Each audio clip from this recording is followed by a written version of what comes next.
તાજેતરમાં બનેલો હિમખીમડીપરાથી લઈને તાલુકા પંચાયત સુધીનો આ સીસી રોડ, હવે આ સીસી રોડ બનાવ્યો અને આમાં આટલી બધી ખામીઓ રાખી દેવામાં આવી કે તમે જોઈ શકો છો કે આ તુલસીશ્યામ રોડની જે જાતા ડાબી સાઈડનો આ 3 થી 4 ફૂટનો જે રોડ દબાવી દેવામાં આવેલો છે। હવે આ માટીનો ઢગલો છે। રોડ વિભાગે જ્યારે આ કામ કર્યું, કોન્ટ્રાક્ટરે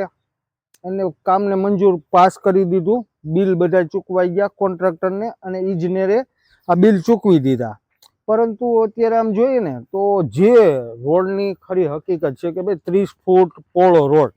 હવે એની અંદર જે કાંઈ આ જે માટી કામ છે, માટી તો કાંઈ લેવાની નહીં, કોન્ટ્રાક્ટરને પૈસા મળી ગયા, એન્જિનિયરે સરસ મજાનું બિલ ચૂકવી દીધું। અત્યારે ધારી નગરપાલિકાની ચૂંટણી છે, નેતાઓ સૌ કોઈ જાણે છે આ રસ્તેથી આખા દિવસમાં જે કોઈ નેતાઓ પસાર થાય છે, નેતાઓ સારી રીતે જાણે છે, સમજે છે અને જોવે છે, પરંતુ આંખ વીંચીને અહીંથી પસાર થઈ જાય છે। વાત જાણે એમ છે કે આ હિમખીમડીપરાથી જે સીસી રોડ બનેલો છે આની અંદર ઠેર ઠેર તિરાડો પણ પડી ગયેલી છે,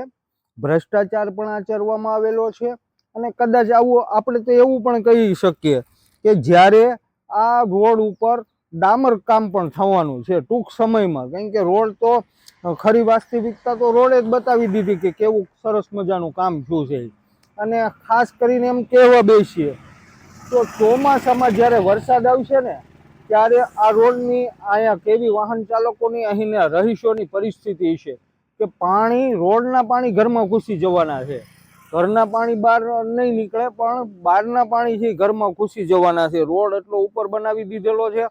અને આ રોડના પાણી અને ખાસ કરીને ઘણી આ અસુવિધાઓ આ લતાવાસીઓના અહીંના જે સ્ટેટ હાઈવે ઉપર રહે છે એ લોકોને અત્યારે મુશ્કેલી તો પડે છે, પણ હજુ પણ વધારે મુશ્કેલી પડવાના દિવસો નજીકમાં આવી રહેલા છે। ધારી નગરપાલિકાની સ્થાનિક સ્વરાજ્યની ચૂંટણી જ્યારે આવેલી છે, અનેક નેતાઓ તમારી પાસે આવશે મત માંગવા માટે, ત્યારે હિમખીમડીપરા, હરિપરાના રહીશો આ વિશે તમે પણ ખાસ કહેજો કે જે રોડ તમે પહોળો બનાવેલો છે પરંતુ 3 થી 4 ફૂટ આ રોડને શા માટે, શા કારણે તમે દબાવી દીધેલો છે। રોડ ઉપર માટીના ઢગલા પડ્યા છે જેને સાફ કરવામાં આવતા નથી।